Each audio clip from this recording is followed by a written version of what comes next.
Ògo ni fọ́lọ́run lókè ọ̀run fún àǹfààní tí ó tún fún èmi àti yín láti wà lórí ètò yìí ní àkókò yìí. Ó wá sí mi lọ́kàn láti lo ọ̀rọ̀ Ọlọ́run láti wàásù fún wa nípa ìtẹ̀bọmi. Mo sì fẹ́ kí a lo ọ̀rọ̀ Ọlọ́run nípa rẹ̀ ni, kí ó má jẹ́ ohun tí ó ti orí èmi tìkára mi wá, ṣùgbọ́n kó jẹ́ ohun tí ó ti inú ọ̀rọ̀ Ọlọ́run wá. Mo ní àkíyèsí kan wípé ìgbàgbọ́ òde òní ó ń ṣe àwọn nǹkan kan tó tako ọ̀rọ̀ Ọlọ́run nípa ìtẹ̀bọmi. Ìgbàgbọ́ òde òní ó tún ń ṣe àwọn nǹkan kan tó tako ọ̀rọ̀ Ọlọ́run débi pé wọ́n tiẹ̀ sọ pé ìtẹ̀bọmi kò ṣe pàtàkì. Mo fẹ́ kí èmi àti yín ká jọ tẹ̀lé ọ̀rọ̀ Ọlọ́run, ká jọ wò gbangba ohun tí Bíbélì wí nípa ìtẹ̀bọmi. Ìwé Iṣẹ́ àwọn Àpọ́stélì orí 8 ẹsẹ̀ ìkẹrìndínlógójì títí dé ìkọkàndínlógójì 36 to 39 òun ni mo fẹ́ kọ́kọ́ kà. Bíbélì wí pé bí wọ́n sì ti ń lọ lé ọ̀nà, wọ́n dé ibi omi kan. Ìwẹ̀fà náà sì wí pé, wò ó, omi nìyí, kí ni ó dá mi dúró láti baptisi? Fílípì sì wí pé, bí ìwọ bá gbàgbọ́ tọkàntọkàn, a lè baptisi rẹ. Ó sì dáhùn, ó ní, mo gbàgbọ́ pé Jésù Kristi ọmọ Ọlọ́run ni. Òun sì pàṣẹ kí kẹ̀kẹ́ dúró jẹ́. Àwọn méjèèjì sì sọ̀kalẹ̀ lọ sínú omi, àti Fílípì àti ìwẹ̀fà, ó sì baptisi rẹ̀. Bíbélì wá wí pé nígbà tí wọ́n sì jáde kúrò nínú omi, ẹ̀mí Olúwa ta Fílípì pa, ìwẹ̀fà kò sì rí i mọ́, nítorí ó ń bá ọ̀nà rẹ̀ lọ, ó ń yọ̀. Olúwa, lẹ́ẹ̀kan sí ẹ bùkún ọ̀rọ̀ yín, ẹ bá ọkàn wa sọ̀rọ̀, ẹ lo ọ̀rọ̀ yín. Tàbárẹ́ ẹnikẹ́ni tó ń gbé nínú àìgbọràn àìtí ìṣètẹ̀bọmi, ẹ jẹ́ kí wọn kí ó lè ṣe ìpinnu láti ṣe gẹ́gẹ́ bí ọ̀rọ̀ yín, ní orúkọ Jésù Kristi Olúwa wa. Àmín. Mo ti rí ibi tí wọ́n ti sọ pé dandan ọmọ ọjọ́ 7 ni kí wọ́n tẹ̀yìn bọmi rí. Mo ti rí ibi tí wọ́n ti fọ́n omi síyàn lójú tí wọ́n pè ní ìtẹ̀bọmi. Mo ti rí ibi tí wọ́n ti sọ pé téèyàn bá ti pọ́ ọmọ ọdún 12 ló gbọ́dọ̀ ṣe ìtẹ̀bọmi. Èmi ti tẹ ọmọ ọdún 5 bomi rí. Mo ti tẹ ọmọ ọdún 6 bomi rí. Mo ti tẹ ọmọ ọdún 4 kan péré bomi rí. Ọmọ ọdún 10 mò ń tẹ̀ wọ́n bọmi. Ọmọ 50, 60 ọdún mò ń tẹ̀ wọ́n bọmi. 70 ọdún mò ń tẹ̀ wọ́n bọmi. Mi ò kàn ṣàdédé máa tẹ̀ wọ́n bọmi. Mò ń tẹ̀ wọ́n bọmi ní bí Bíbélì ṣe ṣàlàyé rẹ̀ ni. Ìtàn tí ó wà níhìn òun ni ìtàn arákùnrin ìwọ̀fà ará Etiópíà kan tó lọ Jerúsálẹ́mù lọ jọ́sìn. Ìjọsìn rẹ̀ yìí, mo fẹ́ sọ fún wa pé ẹ̀sìn ló ní, kò ní ìgbàlà. Ó ń ṣe iṣẹ́ ẹ̀sìn lóòótọ́, torí ibi tó ti rìn ìrìn àjò wá láti ilẹ̀ Áfíríkà lọ sí Ísírẹ́lì, ìrìn àjò dáadáa ni. Mi ní parọ́ fún yín, ó dáa láti rìn ìrìn àjò lọ sí ilẹ̀ mímọ́, ṣùgbọ́n gbogbo àwọn tó lọ ìrìn àjò sí ilẹ̀ mímọ́ ni wọ́n ó dé ìjọba ọ̀run. Tí ọkùnrin ará Etiópíà yìí ká ló kú kó tó pàdé Fílípì ni, ọ̀run àpáàdì ni kò bá lọ, pẹ̀lú gbogbo ẹ̀sìn tó ní tó.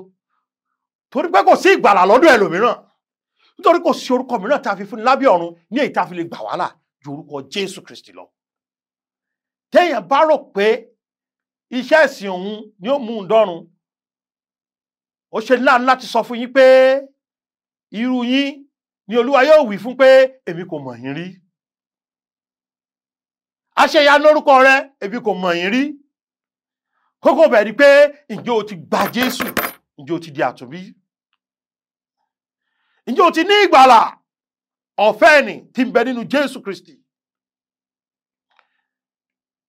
torí ẹni tí kò bá ti ní ìgbàlà yìí, tí kò ní ọjọ́ kan láyé rẹ̀, tó mọ̀ pé ẹlẹ́ṣẹ̀ lòun, tó mọ̀ pé nítorí ẹ̀ṣẹ̀ òun jẹ̀bi ikú, tó mọ̀ pé Jésù kú nítorí ẹ̀ṣẹ̀ òun, pa sì sí ó jí dìde nítorí òun, tó sì gba Jésù tọkàntọkàn, tó fi ìgbàgbọ́ rẹ̀ sínú ikú sísìn àtàjíǹde Jésù nìkan, tí kò sí iṣẹ́ rere rẹ̀ ńbẹ̀, tí kò sí tí kú ká mọ́ lọ́wọ́ ńbẹ̀, tó fi ìgbàgbọ́ rẹ̀ sínú ikú àti àjíǹde Jésù Kristi nìkan, òun tán nìkan ló lè dé ìjọba ọ̀run.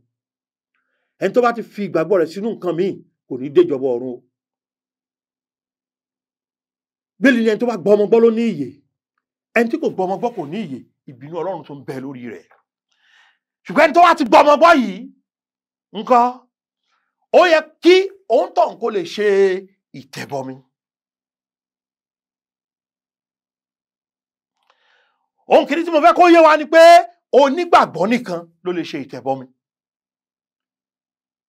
ẹ̀yin náà wo ẹsẹ̀ yẹn, ó rí omi bí wọ́n ti ń lọ, ó wá sọ pé kí ló dán dúró láti ṣètẹ̀bọmi? Fílípì wá ní tó bá gbàgbọ́ tọkàn ṣe rí wọn èbẹ́ èèyàn ṣètẹ̀bọmi. ṣùgbọ́n ẹ̀tọ́ àwa oníwàásù ni pé ká kọ́ àwọn ènìyàn ní tí Bíbélì sọ nípa rẹ̀. ọkùnrin yẹn ló fẹ́ ṣètẹ̀bọmi, kì í ṣe pé wọ́n tì í gbọ̀ngbọ̀n.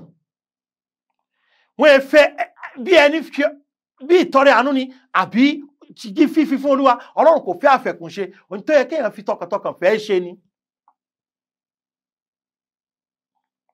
ọkùnrin ló fẹ́ fi tọkàntọkàn ṣe. Fílípì wá ní tí ìwọ bá gbàgbọ́, ẹ gbọ́ ìdáhùn ọkùnrin náà, ó sì dáhùn, ó wí pé mo gbàgbọ́ pé Jésù Kristi ọmọ Ọlọ́run ni. ẹ̀yin náà wẹsẹ̀ yẹn 37 yẹn, ó ní mo gbàgbọ́ pé Jésù Kristi ọmọ Ọlọ́run ni. ṣe nígbà tó gbàgbọ́ kí náà ṣe o, wọ́n tẹ̀ bọmi. ọ̀pọ̀lọpọ̀ wa ni à ń tẹ ọmọ ọjọ́ mẹ́jọ bomi. ṣé o ti gbàgbọ́? ẹni tí ò mọ̀ tẹ́ ń ṣe, tí ò lè rántí, àwọn ọmọdé, àwọn ènìyàn tí wọ́n mọ̀ rí nígbà tí wọ́n pé ọmọ ọdún méjì, tí wọ́n bá pé ọmọ ọdún mẹ́wàá, tí wọ́n bá tí rò ń tàn fọ́dún mẹ́jọ, wọn ò ní rántí ẹ̀ mọ́.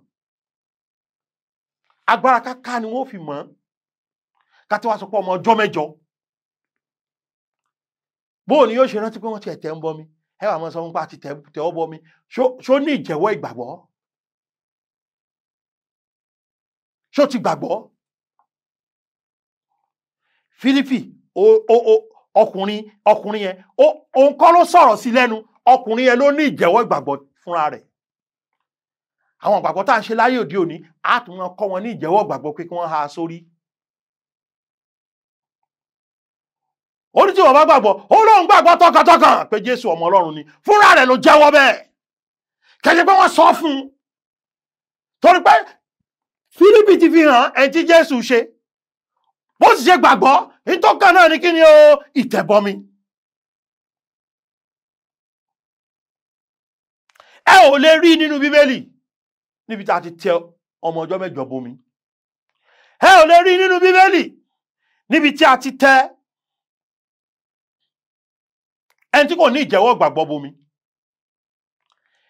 gbogbo ẹni tí a tẹ̀ bọmi nínú Bíbélì nítorí pé wọ́n ní ìjẹ́wọ́ ìgbàgbọ́ ni. orí kejì ẹsẹ̀ kọkànlélógójì, orí kejì ẹsẹ̀ kọkànlélógójì. nítorí náà àwọn tí ó fi ayọ̀ gba ọ̀rọ̀ náà a baptisi wọn. wọn kò baptisi wọn ṣáájú gbígba ọ̀rọ̀ náà, lẹ́yìn ìgbà tí wọ́n fi tayọ̀tayọ̀ gba ọ̀rọ̀ náà ni. nígbà téèyàn bá fi tayọ̀tayọ̀ gba Jésù lólùgbàlà, tó ní èmi o, mo mọra mi lẹ́lẹ́ṣẹ̀, ní ilé gbára mi là. nígbà téèyàn bá fi tayọ̀tayọ̀ gbà, òun ni yóò ṣe kí ni o, òun ni ó ń tàn yóò tó ṣe ìtẹ̀bọmi. àwọn tó fi ayọ̀tayọ̀ gba ọ̀rọ̀ náà, ìgbà yẹn ni wọ́n sì tó lèèyàn tó di ọmọ ọjọ́. ẹ wo ẹsẹ̀ Bíbélì yẹn dáadáa, wípé nígbà yẹn la tó kà wọ́n kún wọn. àwọn tá a tẹ̀bọmi la yàn kún wọn, àwọn 3,000 ni. torí pé tí wọn ò bá ti tẹ̀ wọ́n bọmi, wọn ò lè ṣe kí ni o, wọn ò lè yàn wọ́n kún wọn. ó wá ní ọ̀nà tó gbọ́dọ̀ fi tẹ̀yàn bọmi.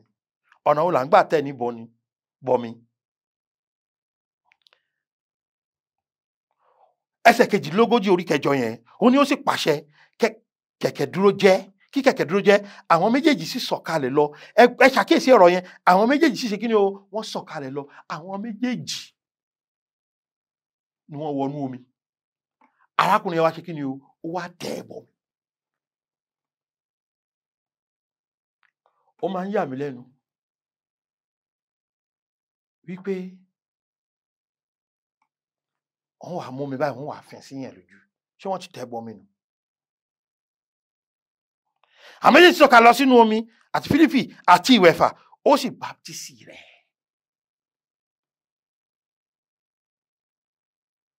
ìwọ náà ṣé o ti gbàgbọ́ nǹkan àkọ́kọ́ ṣé wọ́n fọ́n mi sí ọ lójú ni ìfọ́n mi nù o kì í ṣe baptisi ìwọ tó tí ní ìjẹ́wọ́ gbàgbọ́ kọ́kọ́ lọ ní ìjẹ́wọ́ gbàgbọ́ tiẹ̀ náà kó o ní ọjọ́ tó gba Jésù lólùgbàlà rẹ̀ tó gba ìyà nípẹ̀kun látọ̀dọ̀ rẹ̀ tó di àtúnbí ijọ́ yẹn lẹ́yìn èyí kó wá ṣe ìtẹ̀bọmi bó o lè ṣe gbọ́dọ̀ ṣe o kí wọ́n mú ọ bomi kí wọ́n rí ọ bomi kí wọ́n sì fà ọ yọ bẹ́ẹ̀ mi ṣe máa ń ṣeré màá sọ fún wọn pé ní ìjẹ́wọ́ ìgbàgbọ́ rẹ̀ àti ní ìgbọ́ràn sí àṣẹ Ọlọ́run mo tẹ̀ ọ́ bọmi bóyá arákùnrin arábìnrin mi ní orúkọ ti bàbá àti ní ti ọmọ àti ní tẹ̀mí mọ́ màá wá sọ pé àsìyàn pẹ̀lú Jésù àti jí ọ dìde pẹ̀lú Jésù torí pé ìtẹ̀bọmi jẹ́ àwòrán pé a pa mí pẹ̀lú Jésù a sin mí pẹ̀lú Jésù a sì ti jí mi dìde pẹ̀lú Jésù. A gbọ́dọ̀ ṣe bí Bíbélì ṣe sọ pé kán ṣe a gbọ́dọ̀ ṣe ní ìgbà tó yẹ ká ṣe ìgbà wo ló wá yẹ ká ṣe ẹ padà sórí kejì yẹn lórí kẹjọ yẹn ṣé wọ́n dájọ́ sí ni ṣé wọ́n kọ́kọ́ ṣe ilé ẹ̀kọ́ ìtẹ̀bọmi lórí kẹjọ tá a kọ́kọ́ wò yẹn ṣé ẹ ṣàkíyèsí pé wọ́n àdájọ́ sí wọ́n sì kọ́kọ́ ṣe ẹ̀kọ́ ìtẹ̀bọmi fọ́sẹ̀ 6 ọ̀sẹ̀ 12 àgbékalẹ̀ ènìyàn ni kìí ṣe àgbékalẹ̀ ọ̀rọ̀ Ọlọ́run òun ni mo fi sọ pé mo fẹ́ ṣàlàyé rẹ̀ bí Bíbélì ṣe sọ orí kejì yẹn ẹ tún wo ẹsẹ̀ 41 yẹn lẹ́ẹ̀kan sí nítorí àwọn tí ó fi ayọ̀ gba ọ̀rọ̀ náà ọ̀rọ̀ rẹ̀ abaptisi wọn ní ọjọ́ náà ní ọjọ́ náà ní ọjọ́ náà ṣe ní ìta ń dájọ́ sí tí orí ọ̀fẹ́ àti ṣètẹ̀bọmi bá wà lójú ẹsẹ̀ tó bá ti gba Jésù ṣètẹ̀bọmi tí orí ọ̀fẹ́ rẹ̀ bá ti wà kò síbì kankan nínú Bíbélì àgbékalẹ̀ àwọn bàbá wa ni àwọn bàbá wa òun ni àwọn tó gba ọ̀rọ̀ Ọlọ́run gbọ́ ọ̀rọ̀ Ọlọ́run ni bàbá wa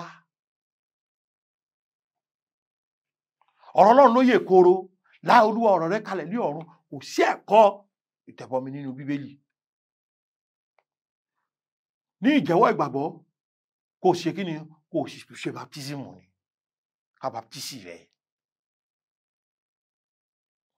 tá a wá ló lè tẹnibọmi ṣe rí gbogbo àwọn tó tẹnibọmi nínú Bíbélì tá a rí àpẹẹrẹ wọn òun ni àwọn ẹni tí a ti gbọ́ wọlé lórí ordained minister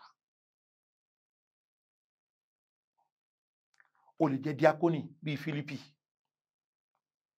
ó lè jẹ́ olùṣọ́ àgùntàn tàbí apostoli ìyẹn ni àwọn tí a rán lọ sí ìlú mi ṣùgbọ́n Bíbélì fi yé wa nínú ìwé Iṣẹ́ àwọn apostoli orí 16 yẹn wípé àwọn ẹni tí ó ṣe ìtẹ̀bọmi àpẹẹrẹ àwọn tó ṣe ìtẹ̀bọmi fáwọn èèyàn òun nìyẹn ẹ rí lórí 16 yẹn orí 16 ẹsẹ̀ 23 Bíbélì wípé ó sì mú wọn ní wákàtí náà ní òru ó wẹ ọgbẹ́ wọn a sì baptisi rẹ̀ àti gbogbo àwọn ènìyàn rẹ̀ lójú kan náà. Ṣé lójú kan náà táwọn àtàwọn èèyàn rẹ̀ gba Jésù, kí náà ṣe o, wọ́n baptisi wọn. Ẹ àpò tí kọ́kọ́ bí wọ́n wípé bó lòun ó ṣe dẹni ìgbàlà. Ní ẹsẹ̀ 30 ó ní ó sì mú wọn jáde, ó ní alàgbà, kí ni kí èmi kí ó ṣe kí n lè là? Wọ́n sì wí fún un pé gba Jésù Kristi Olúwa gbọ́, a ó sì gbà ọ́ là, ìwọ àti àwọn ará ilé rẹ̀. Ṣé rí kókó yẹn nìyẹn, ìgbàgbọ́ nínú Jésù. Wọ́n sì ṣe gbàgbọ́ tán, òun ló mú wọn jáde kúrò ní túbú. Kí ni wọ́n ṣe lójú ẹsẹ̀? Wọ́n baptisi rẹ̀ àtàwọn ará ilé rẹ̀ tán gba Jésù. Kò le rárá.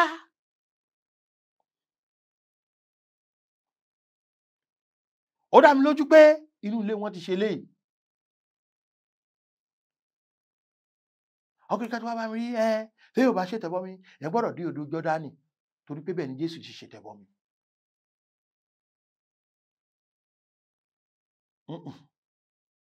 Èèyàn gbọ́dọ̀ dé odò Jọ́dánì. Ṣé ọkùnrin tí Fílípì tẹ̀bọmi, ṣé odò Jọ́dánì lòun náà ti ṣètẹ̀bọmi? Àwọn tí Pétérù wàásù fún, ṣé odò Jọ́dánì làwọn náà ti ṣètẹ̀bọmi? Má dá tí ẹ lẹ̀, kàn tẹ̀lé ọ̀rọ̀ Ọlọ́run. Àwọn nǹkan máa ń sọ pé ìtẹ̀bọmi máa ń fọ ẹ̀ṣẹ̀ mọ́, èmi kò gbàgbọ́ bẹ́ẹ̀. Jésù náà máa ṣètẹ̀bọmi nínú ìwé Mátíù. Ìbéèrè yẹn ni pé ṣé Jésù lẹ́ṣẹ̀? Jòhánù kìíní orí kìíní ẹsẹ̀ 7. Mo fẹ́ fi tó ń wẹ ẹ̀ṣẹ̀ nù hàn wá ni o. Jòhánù kìíní orí kìíní ẹsẹ̀ 7. Bíbélì wípé ṣùgbọ́n bí àwa bá rìn nínú ìmọ́lẹ̀ bí òun ti ń bẹ nínú ìmọ́lẹ̀, àwa ní ìdàpọ̀ pẹ̀lú ara wa. Ìdàpọ̀ ni rírìn nínú ìmọ́lẹ̀ ń fún wa. Ẹ wá wo ohun tó ń fọ ẹ̀ṣẹ̀ mọ́. Ó ní ẹ̀jẹ̀ Jésù Kristi ọmọ rẹ̀ ní ń wẹ̀ wá nù kúrò nínú ẹ̀ṣẹ̀ gbogbo. Nǹkan ẹyọ kan ló ń fọ ẹ̀ṣẹ̀ nù, ẹ̀jẹ̀ Jésù ni. Kí ló lè wọ ẹ̀ṣẹ̀ mi nù? Kò sí lẹ́yìn ẹ̀jẹ̀ Jésù. Kò sí. Ẹ̀jẹ̀ Jésù nìkan ni. Ẹ̀jẹ̀ rẹ̀ yẹn ó sì tó láti fọ ẹ̀ṣẹ̀ wa mọ́. Gbogbo ẹ̀ṣẹ̀ èyí tó kọjá ti sí àti èyí tó ń bọ̀. Ó ló fi jẹ́ pé in tó ṣe pàtàkì jù ni pé kó kọ́kọ́ gba Jésù. Ṣùgbọ́n má jẹ́ kí wọ́n tó wá máa bí ọ pé kó ṣètẹ̀bọmi. Torí pé nígbà tí Jésù ṣe ìtẹ̀bọmi tán, ohùn jáde látọ̀run. Bàbá wí pé èyí ni àyànfẹ́ ọmọ mi, ẹni tí inú mi dùn sí gidigidi. Inú Ọlọ́run máa ń dùn sí ẹni tó bá ṣètẹ̀bọmi. Ẹni tó bá ṣe bọ́lọ́run ṣe fẹ́, inú Ọlọ́run máa ṣe kí ni o? Ó máa dùn sí. Ìgbà àkọ́kọ́ tí bàbá fọhùn látọ̀run wá láti ṣàlàyé pé ọmọ òun rèé níbi ìtẹ̀bọmi ni. Ó fẹ́ kí inú Ọlọ́run dùn sí ọ gidigidi, ó nílò láti ṣètẹ̀bọmi. Kó ṣe bó ṣe yẹ kó ṣe. Kó ṣe nígbà tó yẹ kó ṣe. Tó o bá ti ṣe nígbà tó ò ní ìjẹ́wọ́ ìgbàgbọ́, ó dàbí mi ni. Nígbà tí mo náà pọ̀ ọmọ ọdún 12, mi ì ní ìjẹ́wọ́ ìgbàgbọ́, mo ṣá pọ̀ ọmọ ọdún 12, wọ́n ní gbogbo ẹgbẹ́ ṣà ń ṣe ìtẹ̀bọmi, èmi náà kàn tẹ̀lé wọn lọ ẹlẹ́ẹ̀lé ni, mo kàn ṣe ìtẹ̀bọmi ni. Nígbà tí mo pọ̀ ọmọ ọdún 15 ni mo wá gba Jésù. Mo wá ṣẹ̀ṣẹ̀ ṣe ìtẹ̀bọmi. Ìwọ náà tó o bá gba Jésù lónìí, o lè ṣe ìtẹ̀bọmi. Nǹkan mẹ́ta ni ìtẹ̀bọmi dúró fún. Nǹkan àkọ́kọ́ ni ìgbọràn. Torí pé Ọlọ́run ló pàṣẹ rẹ̀. Ta ló pàṣẹ ìtẹ̀bọmi o? Ọlọ́run. Mátíù orí 28. Ẹsẹ̀ 19. Ó ní nítorí náà ẹ máa kọ́ orílẹ̀-èdè gbogbo kí ẹ sì máa baptisi wọn ní orúkọ Bàbá àti ní ti Ọmọ àti ní ti Ẹ̀mí Mímọ́. Ó pàṣẹ fún wa pé ká jíhìn rere. Pé ká sì ní kí ni o? Ká máa baptisi wọn. Àṣẹ Kristi ni pé ká máa baptisi. Nítorí náà tó o bá ń baptisi àwọn ènìyàn, ò ń ṣe ohun tí Bíbélì sọ ni. Ṣùgbọ́n gbọ́dọ̀ jẹ́ ẹni tá a ti gbọ́ lé lórí ordained.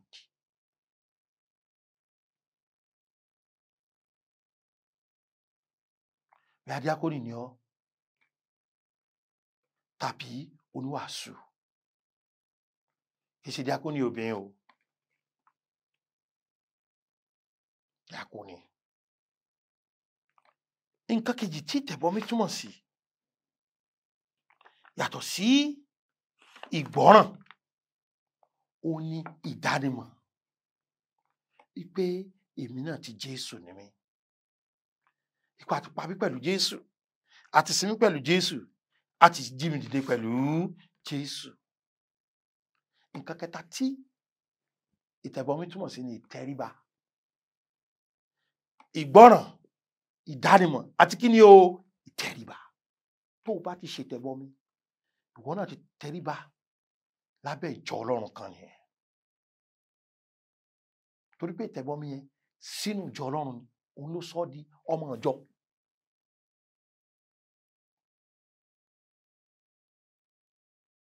Ìgbọ́ràn, ìdánimọ̀ àti ìtẹríba. Mo fẹ́ ràn ọ́ lọ́wọ́ fún ẹ̀yin tẹ́ ẹ ti gba Jésù, tẹ́ ẹ ti ṣe ìtẹ̀bọmi. Tẹ́ ẹ bá pè mí, màá júwe ibi tó súnmọ́ yín láti ti ṣe ìtẹ̀bọmi fún yín. Tàbí kémi fúnra mi kí n júwe ibi tí mo wà, kẹ́ ẹ wá kí n ṣe ìtẹ̀bọmi fún yín.